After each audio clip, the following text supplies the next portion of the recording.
ہم کثرت کے قائل نہیں، ہم حق کے قائل ہیں. ہم اب چھوڑ دو بات، دلائل کی طرف آؤ. عجیب تماشا ہے.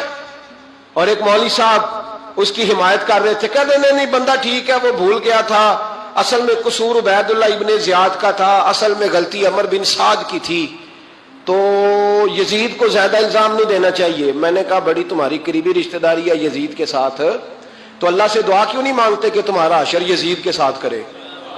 مانگنی چاہیے نا دعا. کیا خیال ہے آپ کا؟ ہم الحمدللہ جمعے والے دن مسجد میں بیٹھ کے دعا کرتے ہیں، یا اللہ ہمارا حشر امام حسین کے غلاموں میں کرنا. تو بھی کرنا، جرت کر، جرت ہماری جرت ایک. ہم یہ نہیں کہتے ان کے ساتھ کر، ہم کہتے ہیں یا اللہ ہمارا حشر ان کے. ہماری جرت دیکھو، ہم ان کے غلاموں میں، قدموں میں، نوکروں میں بیٹھنے کو وہ دعا مانگ رہے ہیں، یا اللہ ہمارا ان کے غلاموں میں، غلاموں کے. تو بھی جرت کر دلیری، کر جرت، کہ یا اللہ میرا حشر یزید کے ساتھ کر دلیری. اگر اتنا ہی اچھا تھا تو بے شرمو اتنا ظلم نہ کرو، اتنی زیادتی، اتنا ظلم نہ کرو، یہ ظلم ہے. امام حسین جمعے والے دن خطبہ پڑھنے لگے، جمعے سے پہلے امام حسین نے خطبہ پڑھا اور آپ نے ایک جملہ کہا جو ہمیشہ یاد رکھا جائے گا. آپ نے فرمایا یزید کو جا کے بتا دو کہ مجھ جیسا تجھ جیسے کی بیعت نہیں کر سکتا. او کیا فکرہ ہے امام علی مقام کا. فرمانے لگے مجھ جیسا تجھ جیسے کی بیعت. اور آپ فرمانے لگے بتاؤ اس وقت پوری دنیا میں کوئی نبی کا نواسا موجود ہے میرے سوا؟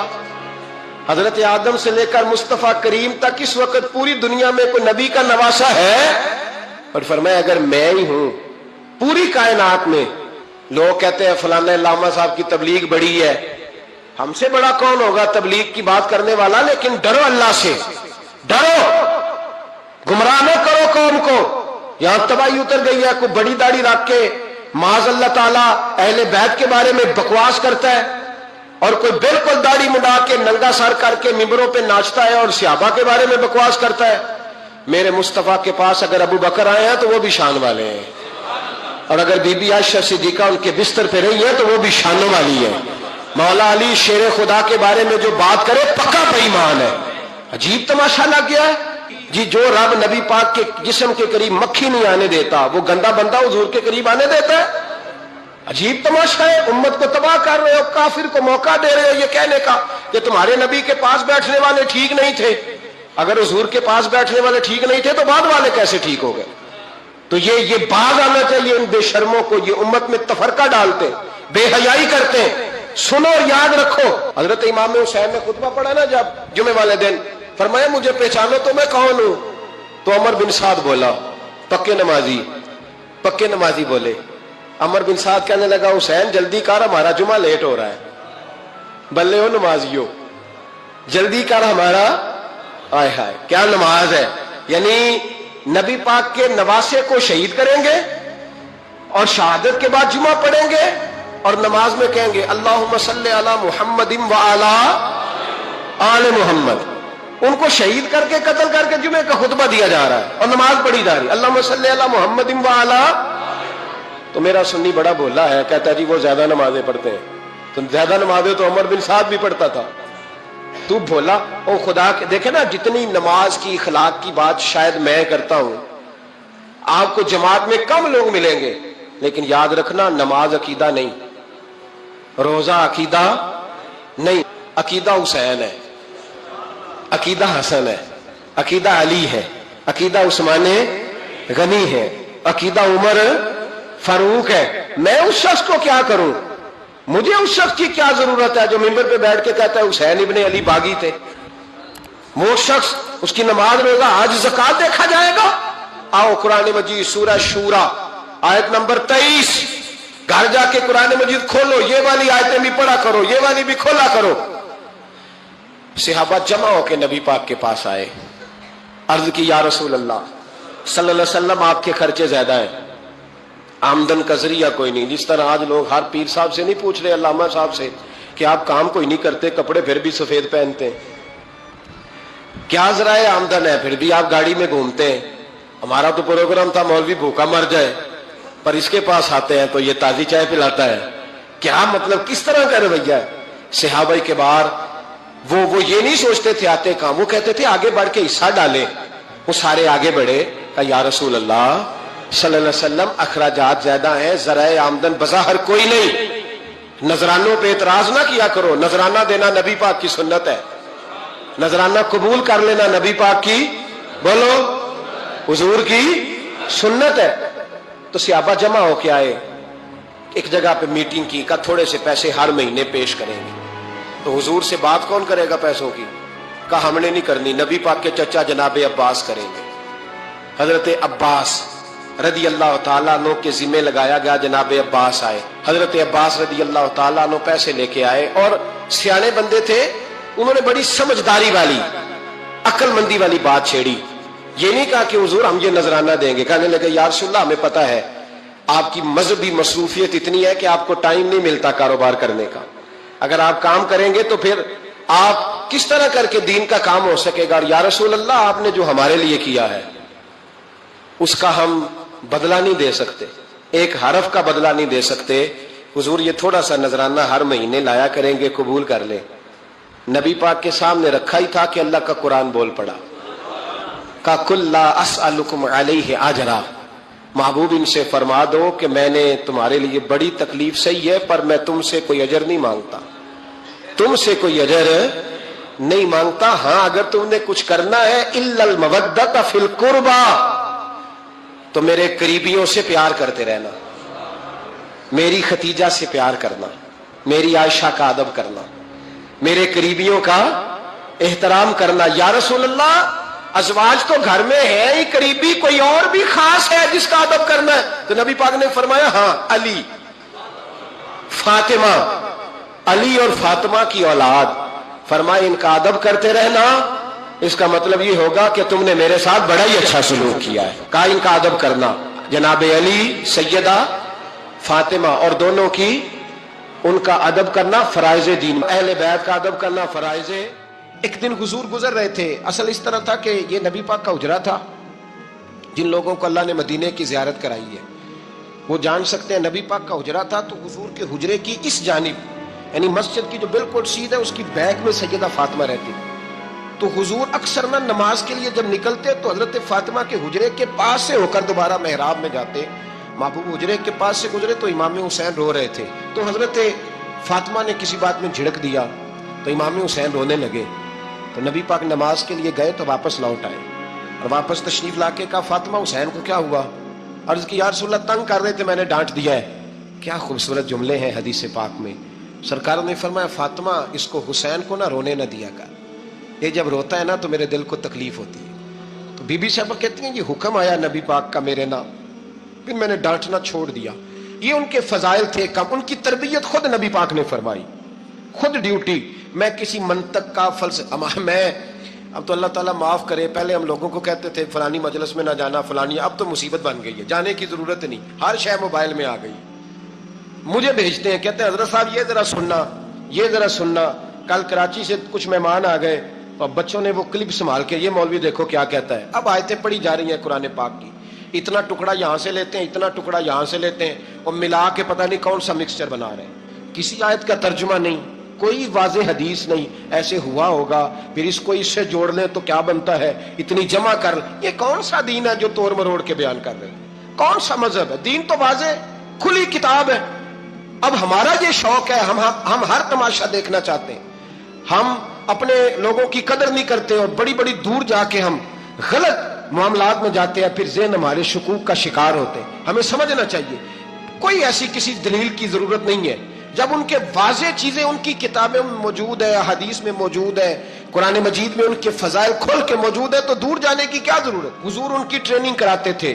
پہلی بات تو یہ ہے کہ نبی پاک نے دعا مانگی تھی، یا اللہ میرے گھر والوں کو زیادہ روزی نہ دینا، انہیں ایک وقت روٹی دینا، ایک وقت کی بھوک دینا.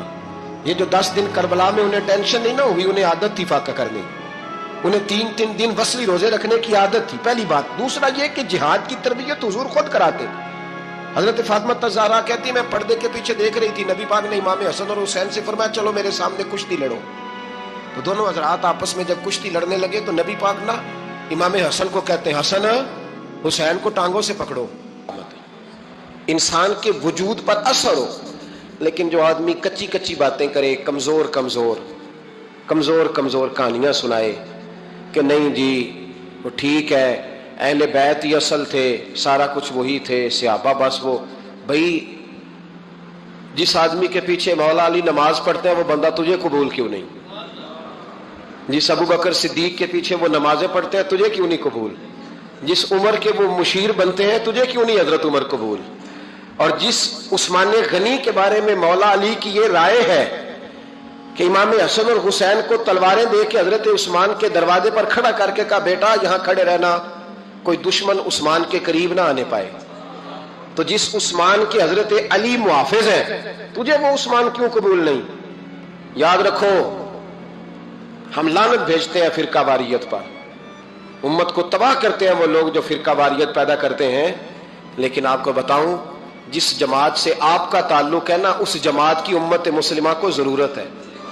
قیامت بھی 10 محرم کو ہی آئے گی، جمعے کا دن ہوگا، تو میں آج دل کو حاضر ناظر رکھ کے اپنی طبیعت کو حاضر پا کے باشعور آپ کو کہہ رہا ہوں جاگ کے سننا خدا کا واسطہ، آپ اس جماعت سے تعلق رکھتے ہیں، اگر کافر کے سامنے اسلام کا کوئی چہرہ پیش ہو سکتا ہے تو صرف سنی کا چہرہ پیش ہو سکتا ہے، ختم ہو گئی بات، ورنہ کوئی صحابی کا بے ادب ہے، کوئی اہل بیت نبوت کا، آج مجھے کہہ لینے دو، کھل کے کہہ لینے دو، لوگ دلیلیں دیتے پھرتے ہیں، کہتے ہیں جی ایک وہ پینٹ کوٹ والا مولوی ہے، اس نے اینک بھی لگائی ہے، داڑھی بھی رکھی ہے، پینٹ کوٹ بھی پہنتا ہے، اس نے جی 1500 بندہ ایک دن مسلمان کر دیا، ایک دن 1000 مسلمان کر دیا، پر پتہ وہ بدبخت کہتا کیا ہے؟ وہ کہتا ہے امیر المومنین یزید رضی اللہ تعالیٰ عنہ، میں کیا کروں اس کے 1500 مسلمان کو یا 2000 اس کے کلمہ، اور وہ جی بڑی دلیلیں دیتا ہے، وہ دلیلیں سنبھال کے رکھے، وہ دلیلیں جو جی بڑے لوگ اس کے ساتھ ہوتے ہیں، تو کربلا کے موقع پر زیادہ لوگ یزید کے ساتھ تھے، زیادہ لوگ، ہم کثرت کے قائل نہیں، ہم حق کے قائل ہیں، ہم اب چھوڑ دو بات، دلائل کی طرف آؤ، عجیب تماشا ہے، اور ایک مولوی صاحب اس کی حمایت کر رہے تھے، کہتے نہیں بندہ ٹھیک ہے وہ بھول گیا تھا، اصل میں قصور عبید اللہ ابن زیاد کا تھا، اصل میں غلطی عمر بن سعد کی تھی، تو یزید کو زیادہ الزام نہیں دینا چاہیے۔ میں نے کہا بڑی تمہاری قریبی رشتہ داری ہے یزید کے ساتھ، تو اللہ سے دعا کیوں نہیں مانگتے کہ تمہارا حشر یزید کے ساتھ کرے؟ مانگنی چاہیے نا دعا، کیا خیال ہے آپ کا؟ ہم الحمدللہ جمعے والے دن مسجد میں بیٹھ کے دعا کرتے ہیں، یا اللہ ہمارا حشر امام حسین کے غلاموں میں کرنا، تو بھی کرنا، جرت کر، جرت ہماری جرت دیکھ، ہم یہ نہیں کہتے ان کے ساتھ کر، ہم کہتے ہیں یا اللہ ہمارا حشر ان کے، ہماری جرت دیکھو، ہم ان کے غلاموں میں، قدموں میں، نوکروں میں بیٹھنے کو وہ دعا مانگ رہے ہیں، یا اللہ ہمارا ان کے غلاموں میں، غلاموں کے، تو بھی جرت کر دلیری، کر جرت، کہ یا اللہ میرا حشر یزید کے ساتھ کر دلیری، اگر اتنا ہی اچھا تھا تو۔ بے شرمو اتنا ظلم نہ کرو، اتنی زیادتی، اتنا ظلم نہ کرو، یہ ظلم ہے۔ امام حسین جمعے والے دن خطبہ پڑھنے لگے، جمعے سے پہلے امام حسین نے خطبہ پڑھا، اور آپ نے ایک جملہ کہا جو ہمیشہ یاد رکھا جائے گا، آپ نے فرمایا یزید کو جا کے بتا دو کہ مجھ جیسا تجھ جیسے کی بیعت نہیں کر سکتا۔ او کیا فکرہ ہے امام علی مقام کا، فرمانے لگے مجھ جیسا تجھ جیسے کی بیعت، اور آپ فرمانے لگے بتاؤ اس وقت پوری دنیا میں کوئی نبی کا نواسہ موجود ہے میرے سوا؟ حضرت آدم سے لے کر مصطفیٰ کریم تک اس وقت پوری دنیا میں کوئی نبی کا نواسہ ہے؟ اور فرمایا اگر میں ہی ہوں پوری کائنات میں، لوگ کہتے ہیں فلانا علامہ صاحب کی تبلیغ بڑی ہے، ہم سے بڑا کون ہوگا تبلیغ کی بات کرنے والا، لیکن ڈرو اللہ سے، ڈرو، گمراہ نہ کرو قوم کو۔ یہاں تباہی اتر گئی ہے، کوئی بڑی داڑھی رکھ کے معاذ اللہ تعالیٰ اہل بیت کے بارے میں بکواس کرتا ہے، اور کوئی بالکل داڑھی مڈا کے ننگا سر کر کے ممبروں پہ ناچتا ہے اور صحابہ کے بارے میں بکواس کرتا ہے۔ میرے مصطفیٰ کے پاس اگر ابو بکر آئے ہیں تو وہ بھی شان والے ہیں، اور اگر بی بی عائشہ صدیقہ ان کے بستر پہ رہی ہے تو وہ بھی شانوں والی ہے۔ مولا علی شیر خدا کے بارے میں جو بات کرے پکا بے ایمان ہے۔ عجیب تماشا لگ گیا ہے جی، جو رب نبی پاک کے جسم کے قریب مکھی نہیں آنے دیتا وہ گندا بندہ حضور کے قریب آنے دیتا ہے؟ عجیب تماشا ہے، امت کو تباہ کر رہے ہو، کافر کو موقع دے رہے ہو یہ کہنے کا کہ تمہارے نبی کے پاس بیٹھنے والے ٹھیک نہیں تھے۔ اگر حضور کے پاس بیٹھنے والے ٹھیک نہیں تھے تو بعد والے کیسے ٹھیک ہو گئے؟ تو یہ باز آنا چاہیے ان بے شرموں کو، یہ امت میں تفرقہ ڈالتے، بے حیائی کرتے ہیں۔ سنو اور یاد رکھو. حضرت امام حسین نے خطبہ پڑھا نا جب جمعے والے دن, فرمایا مجھے پہچانو تو میں کون ہوں. تو عمر بن سعد بولا, پکے نمازی بولے. عمر بن سعد کہنے لگا حسین جلدی کر, ہمارا جمعہ لیٹ ہو رہا ہے. بلے ہو نمازیوں, جلدی کر ہمارا. آئے ہائے کیا نماز ہے. یعنی نبی پاک کے نواسے کو شہید کریں گے اور شہادت کے بعد جمعہ پڑھیں گے اور نماز میں کہیں گے اللہم صلی علی محمد و علی آل محمد. ان کو شہید کر کے قتل کر کے جمعے کا خطبہ دیا جا رہا ہے اور نماز پڑھی جا رہی ہے اللہم صلی علی محمد و علی. تو میرا سنی بڑا بولا ہے, کہتا جی وہ زیادہ نمازیں پڑھتے ہیں. تو زیادہ نمازیں تو عمر بن سعد بھی پڑھتا تھا. تو بولا او خدا کے, دیکھیں نا جتنی نماز کی اخلاق کی بات شاید میں کرتا ہوں, آپ کو جماعت میں کم لوگ ملیں گے, لیکن یاد رکھنا نماز عقیدہ نہیں, روزہ عقیدہ نہیں. عقیدہ حسین ہے, عقیدہ حسن ہے, عقیدہ علی ہے, عقیدہ عثمان غنی ہے, عقیدہ عمر فاروق ہے. میں اس شخص کو کیا کروں, مجھے اس شخص کی کیا ضرورت ہے جو ممبر پہ بیٹھ کے کہتا ہے حسین ابن علی باغی تھے. وہ شخص, اس کی نماز روزہ حج زکات دیکھا جائے گا. آؤ قرآن مجید سورہ شورا آیت نمبر 23, گھر جا کے قرآن مجید کھولو, یہ والی آیتیں بھی پڑھا کرو, یہ والی بھی کھولا کرو. صحابہ جمع ہو کے نبی پاک کے پاس آئے, عرض کی یا رسول اللہ صلی اللہ علیہ وسلم آپ کے خرچے زیادہ ہیں, آمدن کا ذریعہ کوئی نہیں. جس طرح آج لوگ ہر پیر صاحب سے نہیں پوچھ رہے, علامہ صاحب سے, کہ آپ کام کوئی نہیں کرتے, کپڑے پھر بھی سفید پہنتے ہیں, کیا ذرائع آمدن ہے, پھر بھی آپ گاڑی میں گھومتے ہیں. ہمارا تو پروگرام تھا مولوی بھوکا مر جائے, پر اس کے پاس آتے ہیں تو یہ تازی چائے پلاتا ہے. کیا مطلب, کس طرح کا رویہ ہے. صحابہ کے بار وہ یہ نہیں سوچتے تھے آتے کام, وہ کہتے تھے آگے بڑھ کے حصہ ڈالیں. وہ سارے آگے بڑھے, کہا یا رسول اللہ صلی اللہ علیہ وسلم اخراجات زیادہ ہیں, ذرائع آمدن بظاہر کوئی نہیں. نذرانوں پہ اعتراض نہ کیا کرو, نذرانہ دینا نبی پاک کی سنت ہے, نذرانہ قبول کر لینا نبی پاک کی, بولو حضور کی سنت ہے. تو صحابہ جمع ہو کے آئے, ایک جگہ پہ میٹنگ کی, کہا تھوڑے سے پیسے ہر مہینے پیش کریں گے. تو حضور سے بات کون کرے گا پیسوں کی, کہا ہم نے نہیں کرنی, نبی پاک کے چچا جناب عباس کریں گے. حضرت عباس رضی اللہ تعالیٰ عنہ کے ذمہ لگایا گیا. جناب عباس آئے, حضرت عباس رضی اللہ تعالیٰ عنہ پیسے لے کے آئے, اور سیانے بندے تھے, انہوں نے بڑی سمجھداری والی عقل مندی والی بات چھیڑی. یہ نہیں کہا کہ حضور ہم یہ نذرانہ دیں گے, کہنے لگے یا رسول اللہ ہمیں پتہ ہے آپ کی مذہبی مصروفیت اتنی ہے کہ آپ کو ٹائم نہیں ملتا کاروبار کرنے کا, اگر آپ کام کریں گے تو پھر آپ کس طرح کر کے دین کا کام ہو سکے گا. اور یا رسول اللہ آپ نے جو ہمارے لیے کیا ہے اس کا ہم بدلہ نہیں دے سکتے, ایک حرف کا بدلہ نہیں دے سکتے. حضور یہ تھوڑا سا نذرانہ ہر مہینے لایا کریں گے, قبول کر لیں. نبی پاک کے سامنے رکھا ہی تھا کہ اللہ کا قرآن بول پڑا, کا کل لا اسألکم علیہ اجرا, محبوب ان سے فرما دو کہ میں نے تمہارے لیے بڑی تکلیف سہی ہے, پر میں تم سے کوئی اجر نہیں مانگتا, تم سے کوئی اجر نہیں مانگتا. ہاں اگر تم نے کچھ کرنا ہے الا المودۃ فی القربى, تو میرے قریبیوں سے پیار کرتے رہنا, میری ختیجہ سے پیار کرنا, میری عائشہ کا ادب کرنا, میرے قریبیوں کا احترام کرنا. یا رسول اللہ ازواج تو گھر میں ہے ہی, قریبی کوئی اور بھی خاص ہے جس کا ادب کرنا ہے؟ تو نبی پاک نے فرمایا ہاں علی, فاطمہ, علی اور فاطمہ کی اولاد. فرمایا ان کا ادب کرتے رہنا, اس کا مطلب یہ ہوگا کہ تم نے میرے ساتھ بڑا ہی اچھا سلوک کیا ہے. کہا ان کا ادب کرنا, جناب علی, سیدہ فاطمہ, اور دونوں کی ان کا ادب کرنا فرائض دین, اہل بیت کا ادب کرنا فرائض. کچھ لوگ کہتے ہیں کچھ لوگ جی سید بن گئے ہے نہیں, پر میں کہ جڑے بن گئے نا انہوں نے اللہ آپ ہی پوچھ لے گا, تو ادب کر. جڑے بن گئے نے اللہ, شیخ الاسلام والمسلمین حضرت خواجہ قمر الدین سیالوی رحمت اللہ تعالی علیہ, دو بندے خواجہ صاحب سے ملنے آئے تو ان کو پتا تھا کہ خواجہ صاحب سیدوں کا بڑا احترام کرتے ہیں. اعلیٰ حضرت فاضل بریلوی کا جب عرس ہوتا ہے نا بریلی شریف, تو سیدوں کو اسٹیج پہ بٹھایا جاتا ہے اور بڑے بڑے عالم نیچے بیٹھتے ہیں. تو دو بندے آ گئے, کچھ لینے کچھ مانگنے تھے, فرار دونوں. ٹانگے سے اترے تو سیال شریف کے رستے میں درمیان میں پروگرام بنایا کہ سنا ہے خواجہ صاحب سیدوں کا بڑا ادب کرتے ہیں, سید نہ بن جائیں. بن بھی جاتے ہیں نا لوگ, سید نہ بن جائیں. تو ٹھیک ہے جی بن جاؤ. بن گئے سید. خواجہ صاحب کو کسی نے اندر جا کے بتایا 2 سید آئے ہیں، تو خواجہ صاحب اس طرح دوڑے کہ نہ جوتا نہ سر پہ ٹوپی، دوڑ کے آئے۔ شیخ الاسلام خواجہ صاحب نے ہاتھ چومے، نذرانہ دیا، 2-3 تھیلے بھر کے دیے لنگر کے۔ جب وہ جانے لگے نا تو خواجہ صاحب ان کے ساتھ باہر تک آئے، جہاں انہوں نے سید ہونے کا پروگرام بنایا تھا وہاں تک ساتھ آئے، ان کو روانہ کیا۔ ان میں سے ایک بندہ خود ہی بول پڑا، کہنے لگا حضور یہاں لوگ دروازے تک چھوڑنے آتے ہیں یا گاڑی تک؟ نہ دروازہ نہ گاڑی، آپ درمیان میں رخصت کرنے آئے، سمجھ نہیں آئی۔ تو خواجہ صاحب فرمانے لگے تم یہیں سید بنے تھے، یہاں تک ادب کرنا ضروری تھا۔ یہاں تم سید بنے تھے، یہاں تک ادب کرنا، پیچھے تم سید نہیں ہو تو میں کیسے ادب کروں؟ جہاں تک تم سید ہو وہاں تک ادب کرنا۔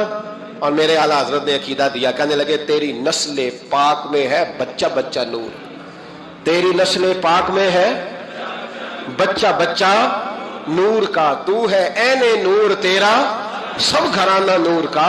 تو میاں صاحب نے اس کی وضاحت بھی کی۔ میاں صاحب سے کہا حضور ادب کرتا کون ہے؟ سارے تو ادب کرتے نہیں۔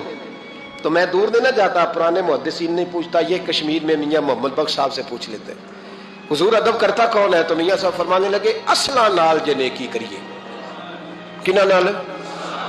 اصلا نال جے نیکی کریے تے وہ نسلاں تاک نہیں بھول دے۔ ہاں بے اصلا نال نیکی کریے تے پھل کنڈیاں نال تل دے۔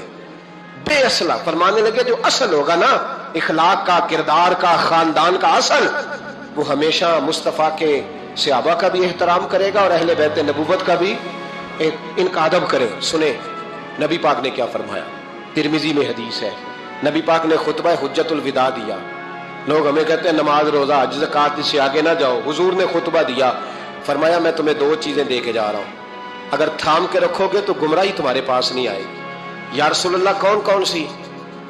فرمانے لگے ایک میں تمہیں قرآن دے کے جا رہا ہوں، دوسرا اپنا خاندان دے کے جا رہا ہوں، ان کو تھام کے رکھنا، گمراہی کبھی تمہارے پاس، ان کو تھام۔ سنو حضرت اسامہ بن زید رضی اللہ تعالیٰ عنہ، حضرت اسامہ آپ فرماتے ہیں مجھے نبی پاک سے کوئی کام تھا، یہ بھی ترمذی کی حدیث ہے، کہتے ہیں میں حضور سے ملنے گیا تو میں نے نا حضور سے بات چھیڑی، نبی پاک سے میں نے ذکر چھیڑا۔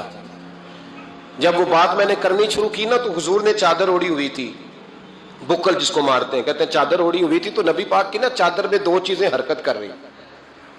تو جناب اسامہ بن زید رضی اللہ تعالیٰ عنہ فرماتے ہیں بات کرتے کرتے میری توجہ جب ادھر گئی تو میں اصل بات ہی بھول گیا، میں کہنا کچھ چاہ رہا تھا، میری زبان سے کچھ نکل رہا تھا، کیونکہ جب توجہ بٹ جاتی ہے نا، اس لیے توجہ بٹ جائے تو پھر لفظوں کا حسن برقرار نہیں رہتا۔ تو جناب اسامہ بن زید کہتے ہیں میں کہنا کچھ چاہ رہا تھا، میرے منہ سے نکلتا کچھ اور تھا، تو سرکار سمجھ گئے، تو حضور صلی اللہ علیہ وسلم مسکرا کے کہنے لگے بھول گئے ہو نا بات؟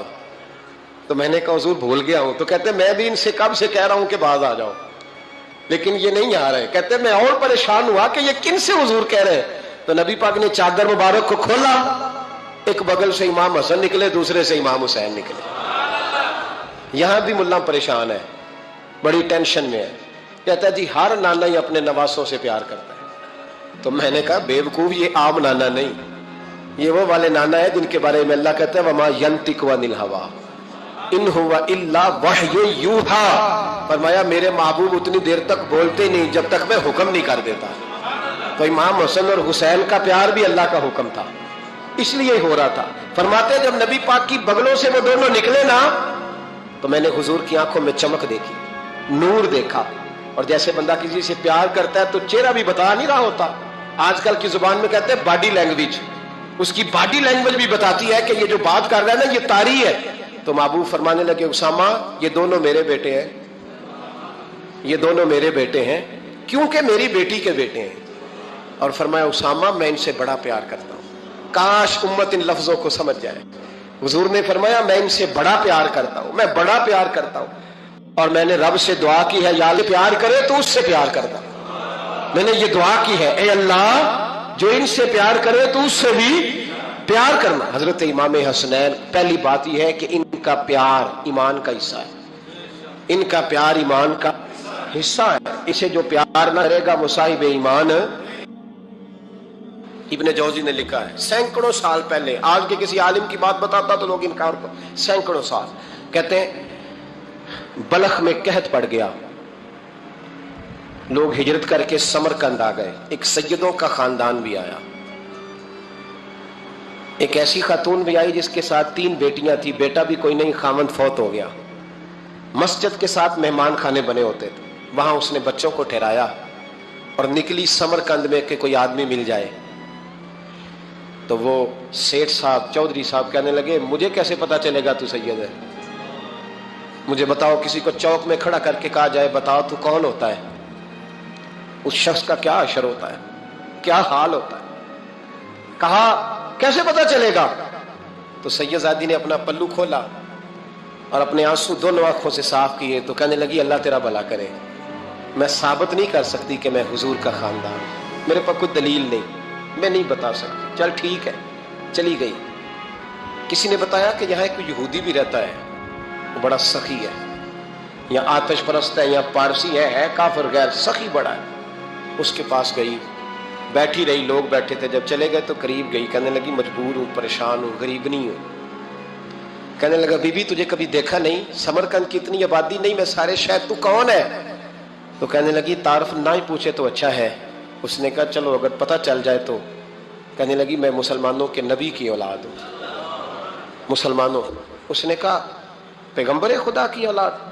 اٹھ کے کھڑا ہو گیا، بی بی کو ساتھ لیا، گھر گیا۔ کہنے لگا جو صاف ستھرا کمرہ ہے نا اسے پھر دھو ڈالو، ایک دفعہ پھر دھو ڈالو۔ کمرہ دھلایا، صاف کرایا۔ پھر کہنے لگا بی بی میرے برتن زیادہ صاف ستھرے نہیں، میں نئے نہ خرید کے لا دوں۔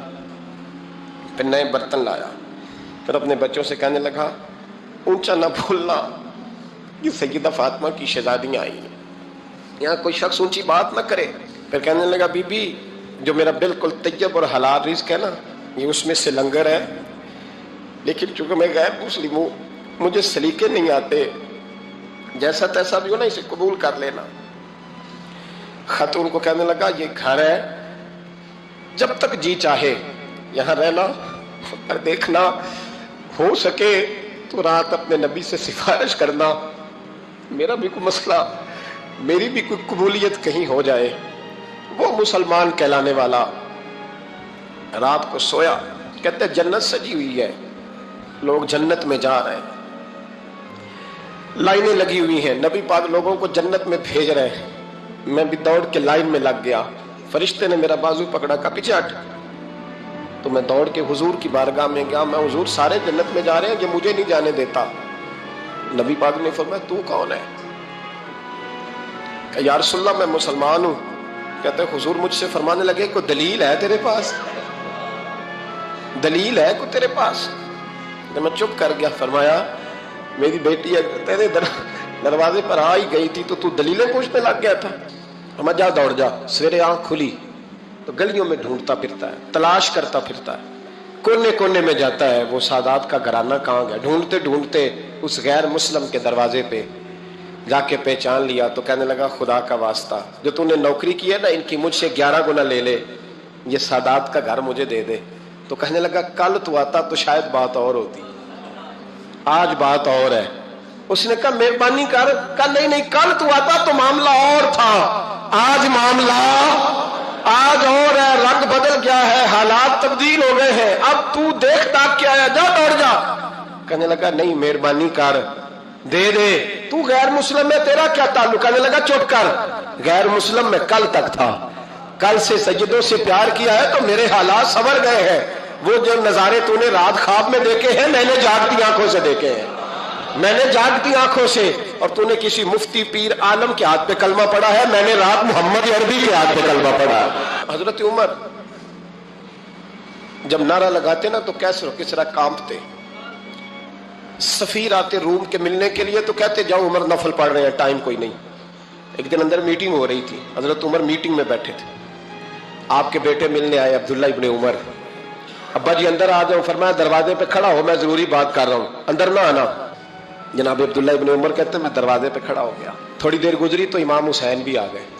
ایک حدیث میں ایک روایت میں امام حسن کا لفظ بھی ہے، امام حسین آئے، آ کے عبداللہ ابن عمر سے کہنے لگے عمر فاروق اندر ہے؟ تو کہا وہ اندر تو ہے۔ تو کہا آپ کیوں دروازے پہ کھڑے؟ کہنے لگے ابا جی نے کہا ہے یہاں انتظار کرو، میں کوئی ضروری بات کر رہا ہوں، لیکن شہزادے میرے لیے کہا ہے، میرے لیے آپ جانا چاہیں تو چلے جائیں۔ امام حسین کہنے لگے امیر المومنین کوئی بات کر رہے ہوں گے، میں ظہر کے وقت مسجد میں مل لوں گا، ظہر کا ٹائم آئے گا نا تو میں مسجد میں مل لوں گا۔ یہ کہہ کے چلے گئے۔ حضرت عمر باہر آئے تو حضرت عبداللہ ابن عمر سے کہا کہ کوئی آیا تو نہیں؟ عرض کی حضور حسین ابن علی آئے تھے، حسین ابن علی۔ تو کہا اندر کیوں نہیں بھیجا؟ کہا میں نے کہا تھا بے شک چلے جائیں، لیکن وہ کہہ رہے تھے کہ میں ظہر کے وقت مسجد میں مل لوں گا۔ تو سیدنا عمر فاروق فرمانے لگے عبداللہ تجھے تیری ماں روئے، حسین کو کیوں واپس بھیجا؟ پھر عمر دنیا داروں کے سامنے ڈٹنا، کھڑا ہونا عمر پہ ختم ہے، لیکن جو اندر کی بات ہے نا، روح کی، جو عقیدت کی بات ہے، جو وفا کا رشتہ ہے، اس کو کون سمجھے؟ یہ جو روح کی مجبوریاں ہیں، یہ جو وفا کی مجبوریاں ہیں، اسے لوگ کیا سمجھیں؟ انہیں کیا پتا کہ مرشد کے بیٹے کے پیر چومنے میں حسن کیا ہوتا ہے؟ انہیں کیا پتا کہ جب استاد کا بیٹا گھر میں آتا ہے تو دل کرتا ہے مکان بیچ کے اسے دے دیں، اس کے باپ کی نیکیاں بڑی ہیں۔ جناب عمر فاروق دوڑے گئے، امام حسین کے دروازے پہ دستک دی۔ امام حسین باہر رکھا، شہزادے یار ملنے آئے تھے، بغیر ملے کیوں آ گئے؟ عرض کی کہ آپ مصروف تھے، آپ کے اپنے بیٹے بھی دروازے پہ کھڑے تھے تو میں واپس آ گیا۔ امام حسین کہتے عمر جذبات میں آ گئے، سر سے پگڑی گر گئی، کہنے لگے حسین میرے بیٹے کا اور حسین کا کیا مقابلہ؟ کیا اس کی ماں کا نام فاطمہ الزہرا ہے؟ کیا اس کی نانی کا نام خدیجہ الکبریٰ ہے؟ کیا اس کے نانے کا نام محمد مصطفیٰ ہے؟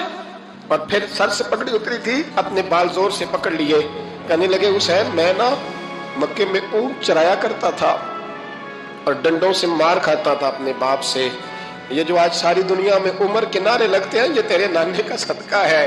شہزادے میری وفا اور میری وفا میں جب تیرا دل کرے نا دوڑ کے آ جایا کر۔ عمر تو لوگ ایک دن امام حسین نے آگے نا جناب فاروق اعظم سے کہا، خطبہ دے رہے تھے بچوں کی طبیعت شروع میں، پتہ نہیں کیا بات آئی امام حسین کے دل میں، کہنے لگے عمر نیچے اترو، یہ میرے نانا کا منبر ہے۔ تو حضرت سیدنا عمر سنو، کبھی میرا بھی بچہ آ جائے تو میں کہتا ہوں اس کو پکڑو یار، بچوں کو تو نہیں نا جمعوں میں مطلب ذکر کیا جائے، اترنا میرے نانے کا منبر ہے۔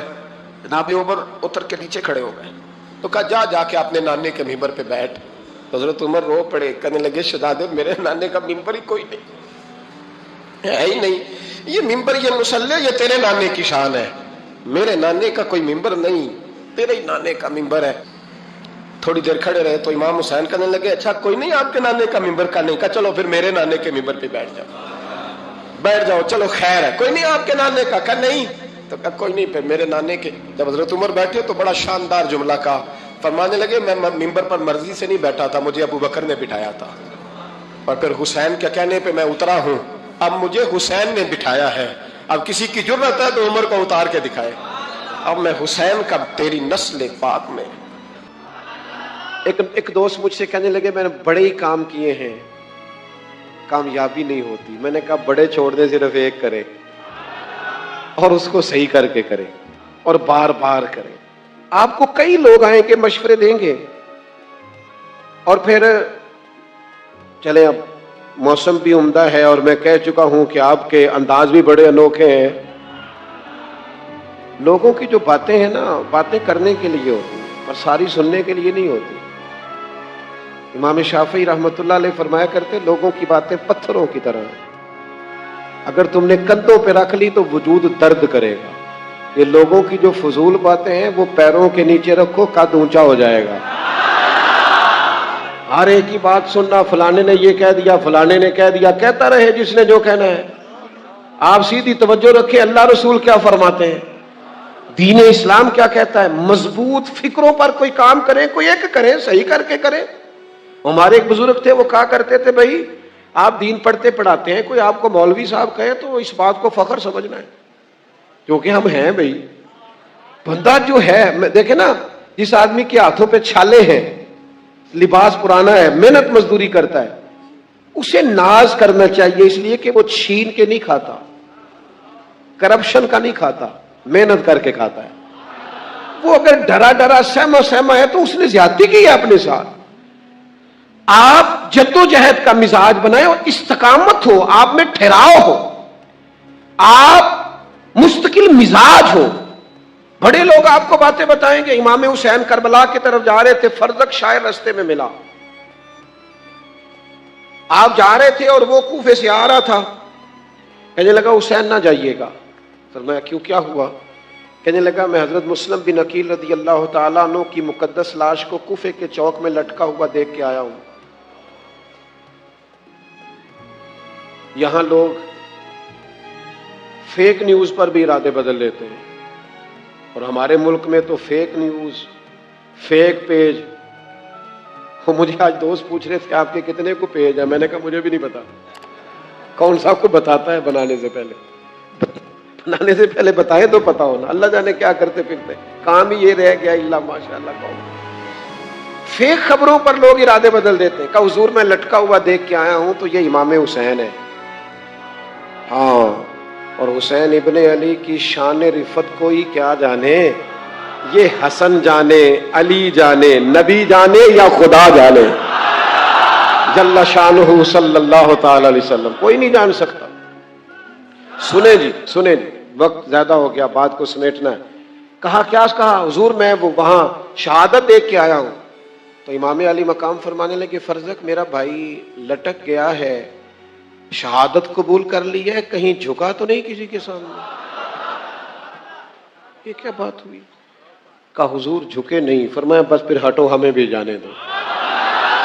ارادہ جو کر لیا ہے، ارادے جن کے پختہ ہو، نظر جن کی خدا پر ہو، کچھ نہ کچھ پکے پروگرام بنائیں زندگی میں، کچھ چیزوں کو طے کریں۔ یہ حضور کی اولاد کا سبق ہے۔ اور پھر جو چیز انہوں نے ہمیں جم کے سکھائی ہے نا، وہ ہے صبر۔ صبر حسین کائنات کی اتنی بڑی حقیقت ہے کہ اگر امت صبر حسین سے سبق لینا شروع کر دینا، دوستو سنو، 100 کے قریب آیات ہیں قرآن مجید میں کم و بیش جو صبر کی بات کرتے ہیں، 500 کے قریب علماء نے لکھا ہے، احادیث و آثار ہیں جو صرف صبر کی بات کرتے ہیں۔ صبر کا معنی کسی بزدلی کا نام صبر نہیں، صبر تو خوش تدبیری کو کہتے ہیں، صبر تو محنت، ادھر دیکھو کیا کہنے لگا ہوں، صبر تو محنت کر کے نتیجہ رب پہ چھوڑ دینے کو کہتے ہیں۔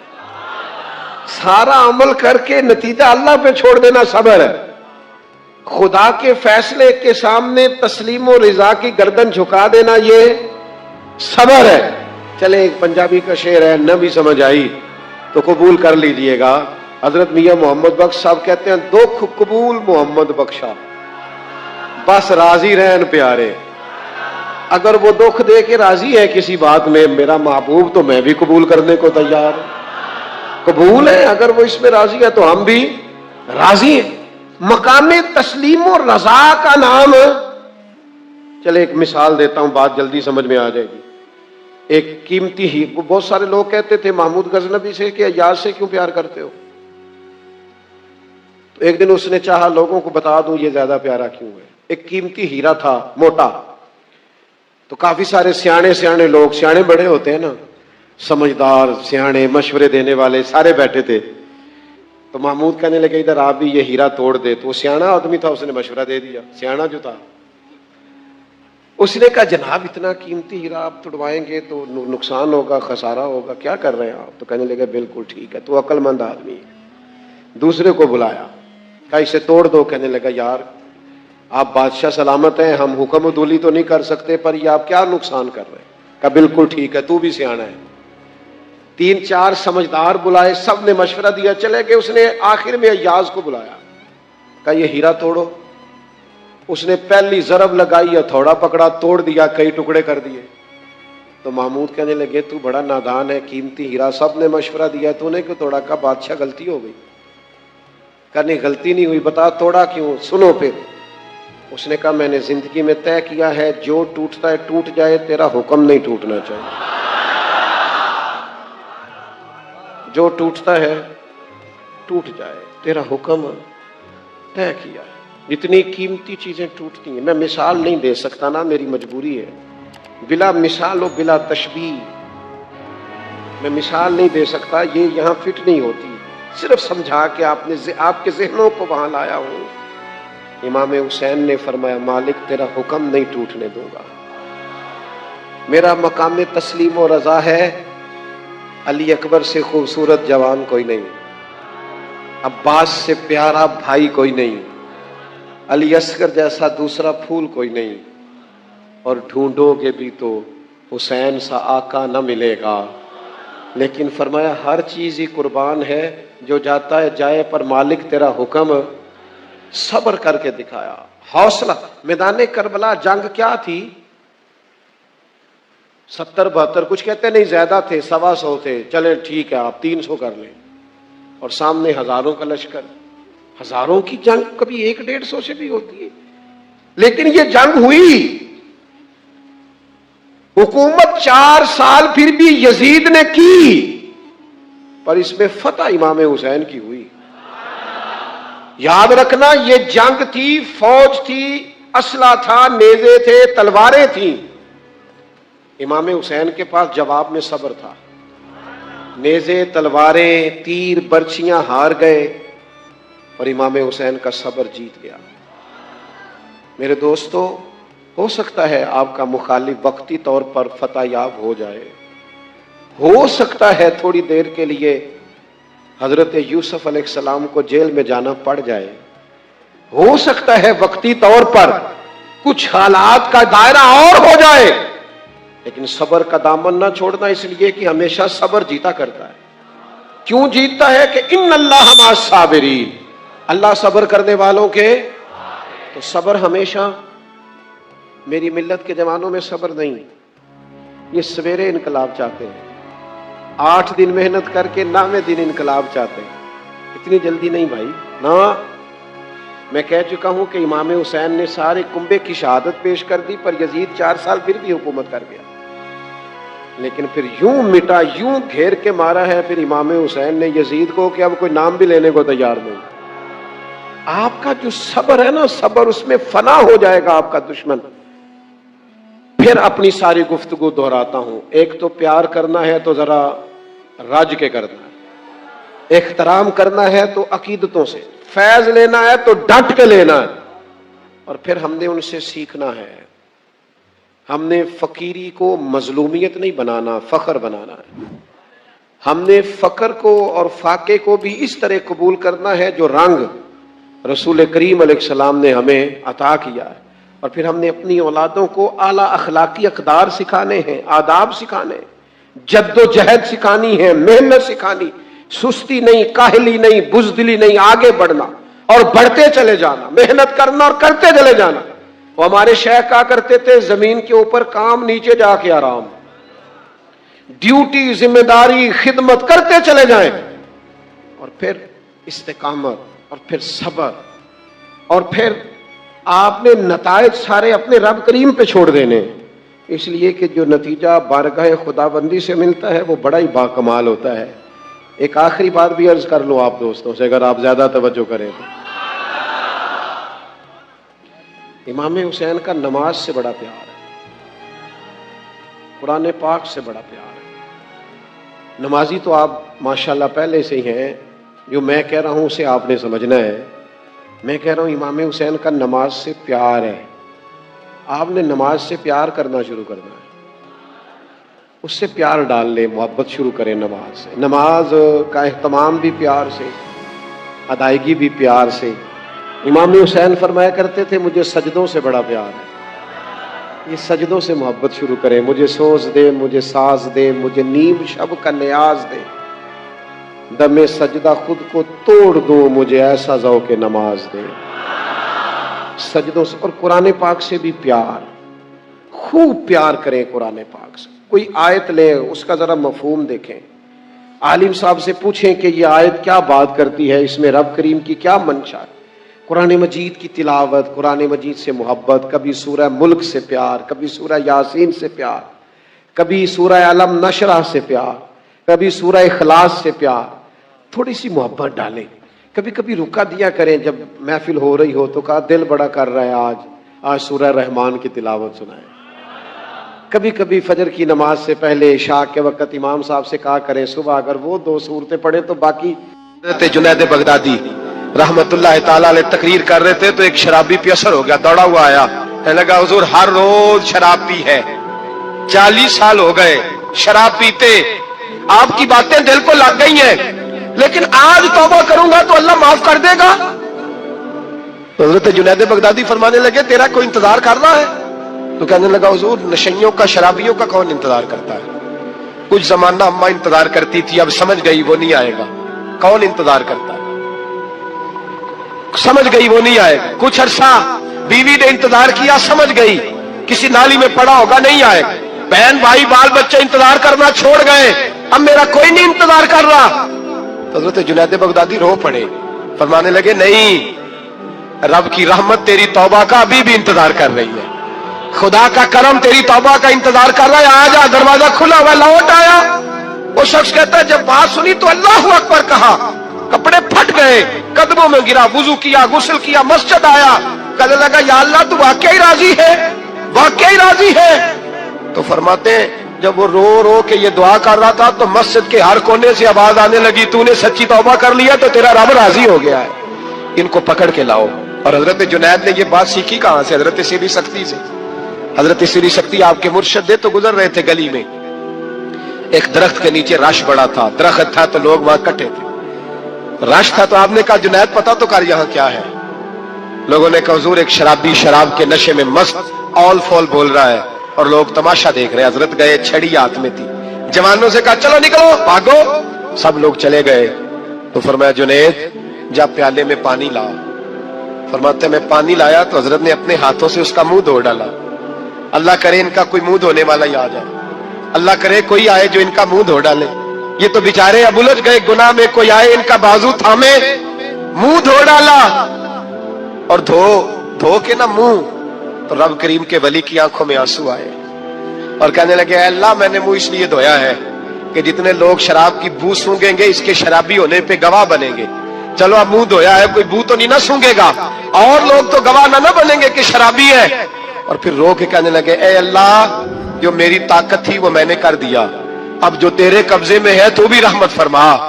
میری طاقت میں منہ دھونا تھا, میں نے دھو ڈالا ہے, تو دل دھو دیا کرتا ہے, مہربانی کر اس کے دل کو بھی صفائی عطا فرما دے. یہ کہہ کے چلے گئے. فرماتے حضرت جنید میں تہجد کا وضو کرا کے جناب سری سختی کو مسجد میں لے کے پہنچا تو وہ شرابی مجھ سے پہلے مسجد میں بیٹھا ہوا تھا اور آوازیں آ رہی تھی سری تو نے منہ دھویا تھا تو ہم نے دل بھی دھو ڈالا ہے. دھو ڈال ان کے بازو. امام بہقی نے دلائل کے اندر لکھا ہے, فرماتے ہیں نبی کریم صلی اللہ علیہ وسلم نے ان کی طرف دیکھا تو حضور کی مقدس آنکھیں آنسوؤں سے بھر گئیں. حضور نے فرمایا ابو بشیر تیری تکلیف مجھے نظر آ رہی ہے پر میں نے وعدہ کیا ہوا ہے, میں نے وعدہ. بھائی یہاں ڈٹ کے رہنا بڑا مشکل ہے, یہاں قائم رہنا بڑا کٹھن مرحلہ ہے. یہاں آزمائش کے موقع پر دین پر انہوں نے تو رکھا ہی نہیں, لوگ تانے دیتے ہیں باتیں کرتے ہیں, رکھا ہی نہیں, تو پھر ان کا بنتا ہے. حضور نے فرمایا تجھے جانا پڑے گا. صحابہ کہتے ہیں پورے مدینے میں ایسے تھا جیسے سوگ کا سما ہو. جب وہ 2 سپاہی حضرت ابو بصیر کو پکڑ کے لے جا رہے تھے تو وہ پلٹ پلٹ کے پیچھے دیکھتے تھے, پلٹ پلٹ, پیروں میں خون ہے, آنکھیں آنسوؤں سے بھری ہوئی. فرماتے ہیں جب وہ پلٹ رہے تھے تو مدینے کی گلیاں بھی رو رہی تھی. میرے نبی پاک جب وہ آنکھوں سے اوجھل ہو گئے تو حضور بیٹھ گئے زمین پہ. نبی پاک نے رونا شروع کر دیا. فرمایا اللہ تو نے اس شخص کی مدد فرمانی ہے, اس پر کرم کرنا ہے, اللہ اس کا خیال فرمانا. اس کے لیے دعا کی. حضور روئے. حضرت ابو بشیر باہر نکلے تو وہ جو کافر تھے نا وہ کہنے لگے تو بڑا بنتا تھا ان کا, انہوں نے تجھے رکھا نہیں, تجھے رکھا بھی نہیں. تو حضرت ابو بشیر نے تھپڑ مارا منہ پہ, کہنے لگے میں وہ نہیں جو تھوڑی سی بات سے بدل جاؤں, ایمان یقین اور استقامت کی دولت ملی ہوئی ہے. آپ فرمانے لگے میرا تو ایمان اور پختہ ہو گیا ہے کہ میرا نبی اپنے وعدوں کا بڑا پابند ہے, میرا رسول اپنے وعدوں کا بڑا پابند ہے. حضرت ابو بشیر کہتے ہیں مدینے کی سرحد گزر گئی تو میں نے کھینچی تلوار, ان میں سے ایک سپاہی اب آؤ میرے مقابلے میں جس نے آنا. ایک کو مارا, دوسرا بھاگ گیا. فرماتے اب میں مکے جا نہیں سکتا تھا, جاؤں گا تو وہ زیادہ ماریں گے. مدینے حضور نے قبول نہ فرمایا. فرماتے ایک جنگل میں جا کے العیس نام کی ایک بستی تھی, وہاں ڈیرا لگا لیا. دریا کے کنارے پانی پی لیتا, پتے کھا لیتا, تن تندور ہڈاں دا بالن تے اسی ہاواں نال تپایا, کپ کپ مکیاں پیڑے کیتے, تے اتو صبر پلیتھن لایا، تن دی ہانڈی تے من دا سالن اتے لون صبر دا پایا۔ غلام فریدا وے میں ساری تیری، غلام فریدا وے میں ساری تیری، تینوں اجے یقین نہیں آیا؟